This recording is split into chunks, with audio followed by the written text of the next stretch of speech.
mga kalangga ko dyan, mga kapatid. Andito na naman ang inyong kabady. Ngayon ay magluluto ako ng mango coconut fudge. Okay? So, ang recipe natin ay kailangan ng cardamoms. Alam nyo yung cardamoms, ito yung texture, ito yung cardamoms. At mabango ito. Ginagamit ito sa mga Arabic ng nilalagay nila ito sa tea with milk. Okay? Kaya magagawa tayo, ilalagay natin siya sa recipe natin at kailangan ng 1 teaspoon. Kaya ngayon, gagawin natin powder. Okay? Gagawin natin siyang powder, mga kalangga ko dyan, dahil kailangan sa recipe natin.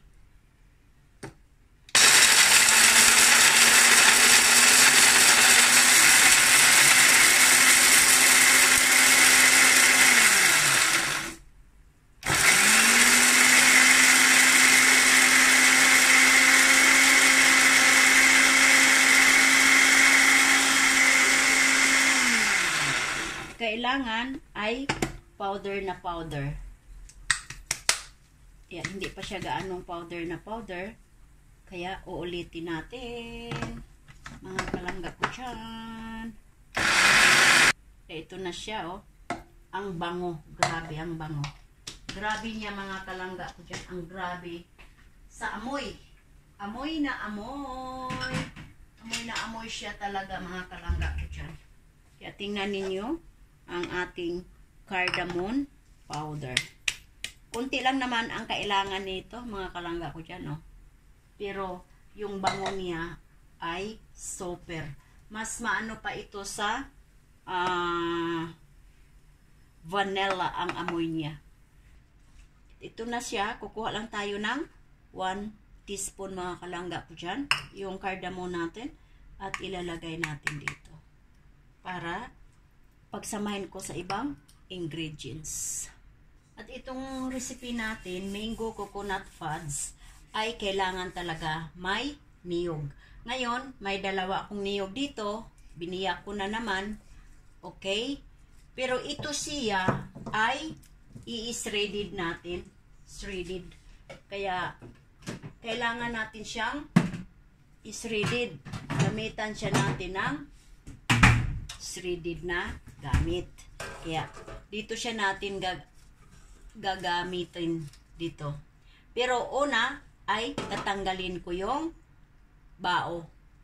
Yung niyog lang talaga ang isi-shred ko. Kaya, tatanggalan natin siya ng bao. Yung laman lang ang isi-shredded natin. Ganito ang pagtanggal ko. Dinidikdik ko dito muna yung bao. Saka ko tinatanggal yung niyog. Yung niyog mismo. O, tanggal. Kaya kailangan ding ingat kasi baka masugat kayo. Okay?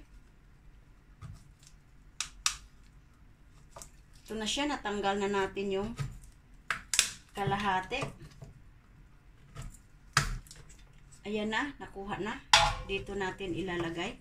Kasi dito natin siya isi-shredded.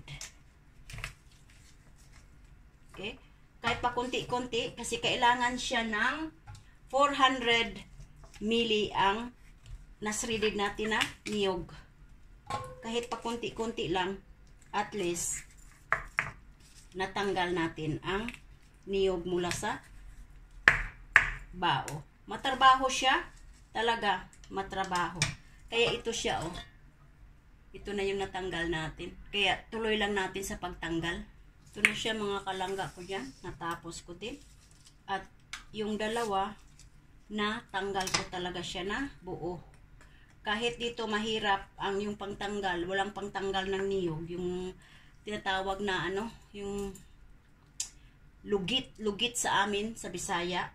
Pero natanggal ko siya ng buo. At ito naman yung isa na din natin. tanggal din natin. Kaya, expert tayo pala talaga. Talagang batang probinsya. Oh, di ba? Kaya ito ngayon, hugasan natin, saka natin isisrid mga kalangga ko dyan. At ito na siya mga kalangga ko dyan, hugas na. Kaya isisridid na natin siya.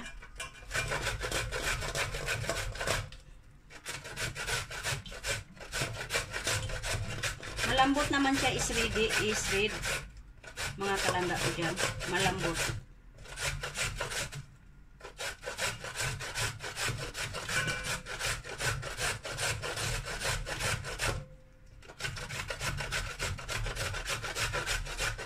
Dandahanin lang natin, baka masugat tayo.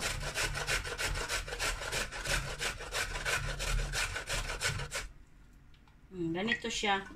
Ganito ang mangyayari, mga kalangga ko dyan. Oh. Ganito siya. Kaya tapusin ko to kung aabot ba ng 400 ml. At ito na, susukatin natin siya mga kalangga ko dyan.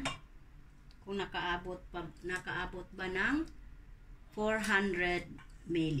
Okay? Now, 400 ml na siya. Pero may sobra pa din akong niyog. Kaya ibibigay ko sa asawa ko at papakain sa kanya. Diba? Ngayon, ililipat natin yung niyog natin dito sa bowl.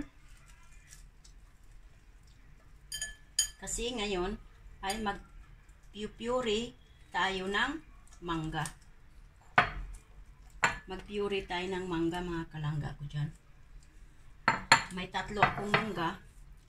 Malalaki. Okay? Hinog na talaga siya.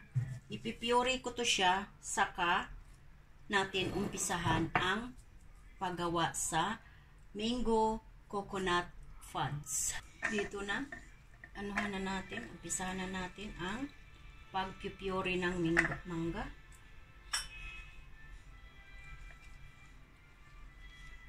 Puree natin siya kasi base sa recipe niya.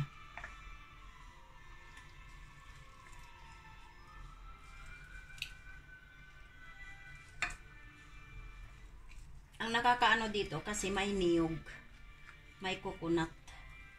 Yun lang ang nakakaano dito kung anong lasa nito.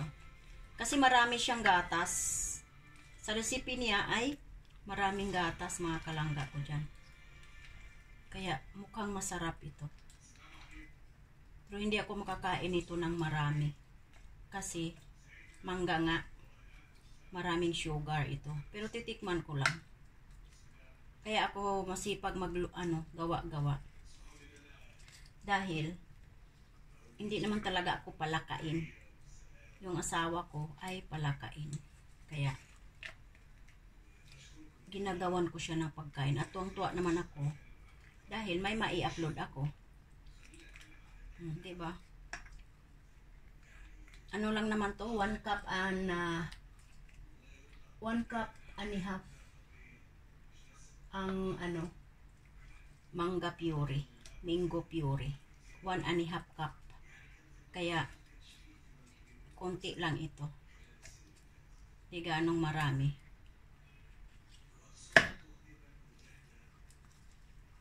Kaya, subukan na natin siya, mga kalangga ko. Hindi ko na ginamit yung blender. Ito na lang. Kasi, madali. Madali lang.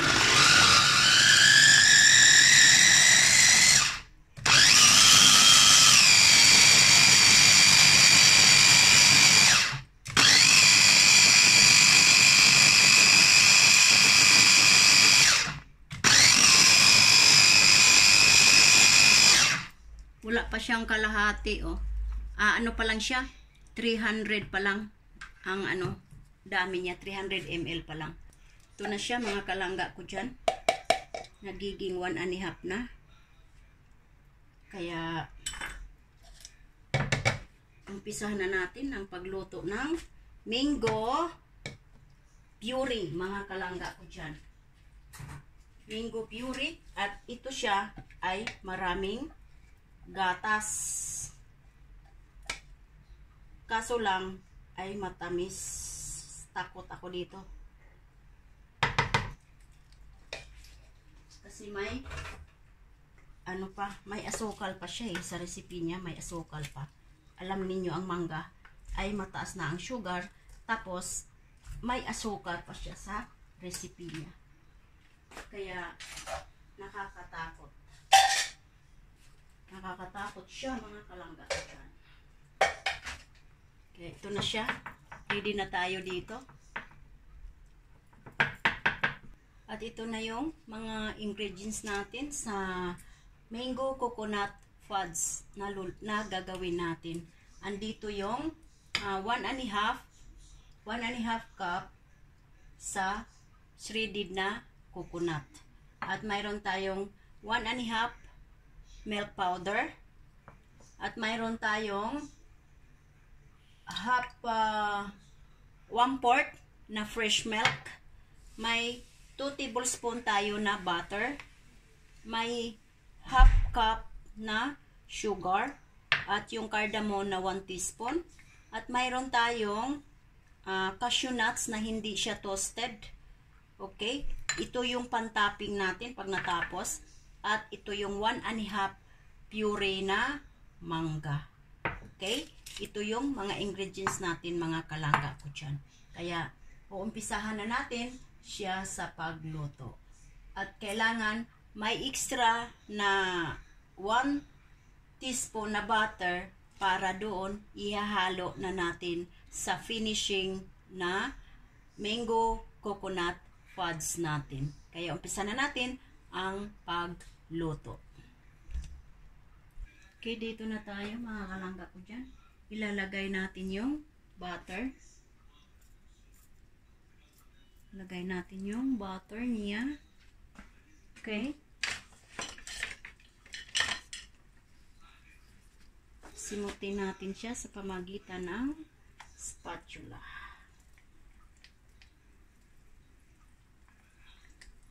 At isunod natin ang ating niyog.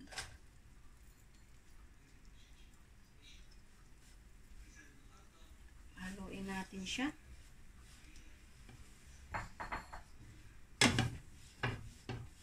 Haluin natin siya sa butter. At dandahan lang yung apoy. Haluin siya ng haluin na makot niya yung niyog sa butter. Kaya halo-haloin natin ng maigi.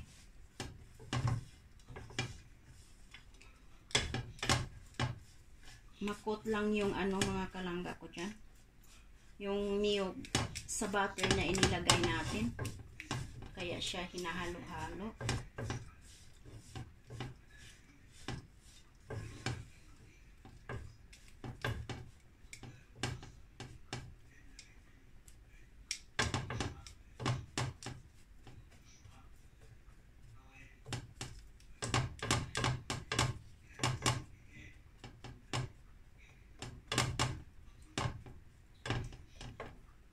Ito siya. I-pour natin siya ng bilog. Kasi dito natin ilalagay yung fresh milk. Ilalagay natin yung fresh milk.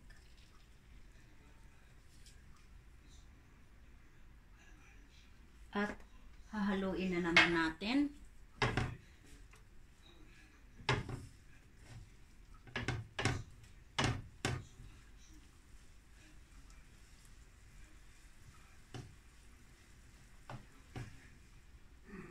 Haluin natin ang hahalo.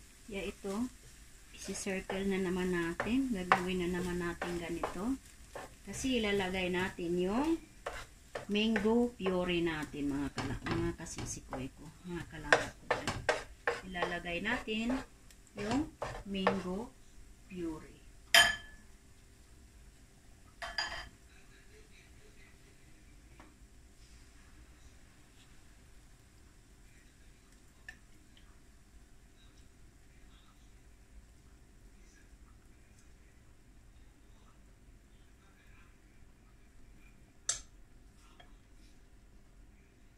Okay, sunod natin ang asukal.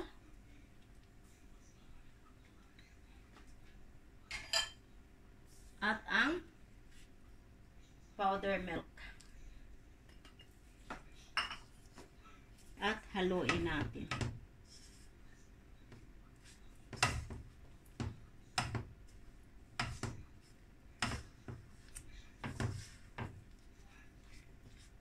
Diba mga kalangga ko dyan, ang yummy. Sibiro nyo, 1.5 yung milk powder.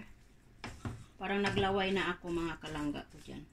Matiis ko kaya ito na hindi ko makain. Parang hindi ata mga kalangga ko dyan.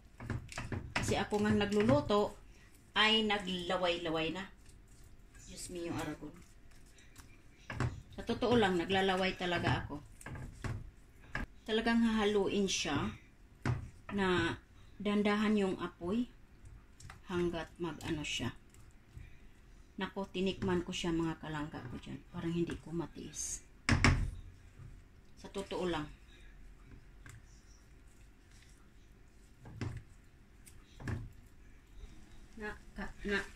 Ngayon, ilalagay natin yung cardamom powder natin mga kalangga ko dyan. At halo na naman. Bango.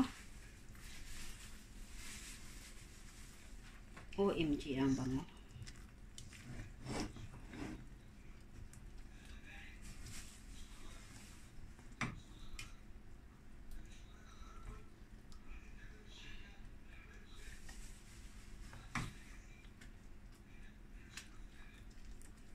Lalagyan natin siya ng 1 tablespoon na butter. At haluin na naman natin para sa finishing.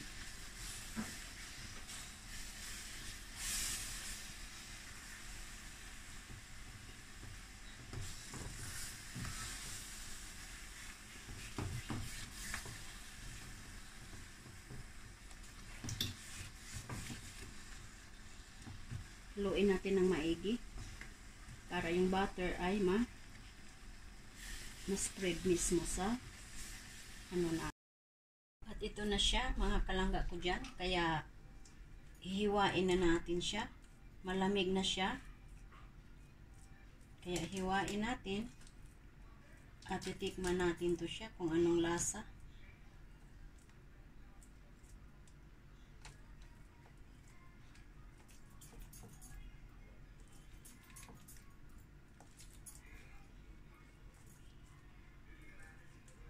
Yeah. Lalagyan natin siya ng cashew nuts. Cashew nuts.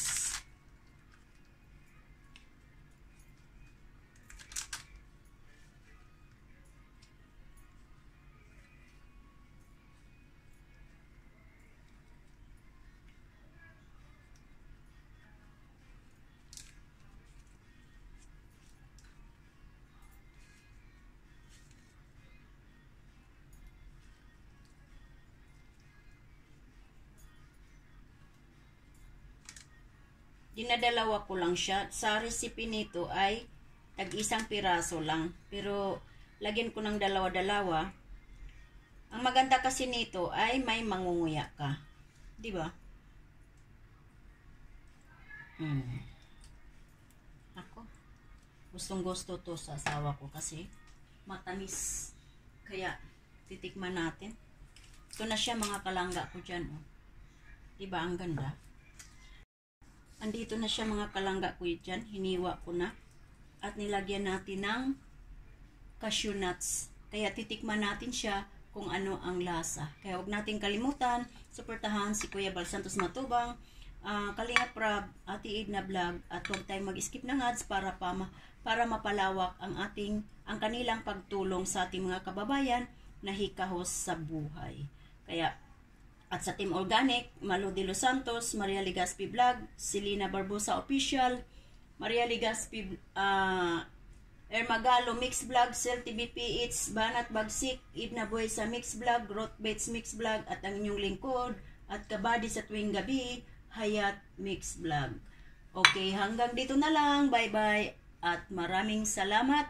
God bless sa ating lahat.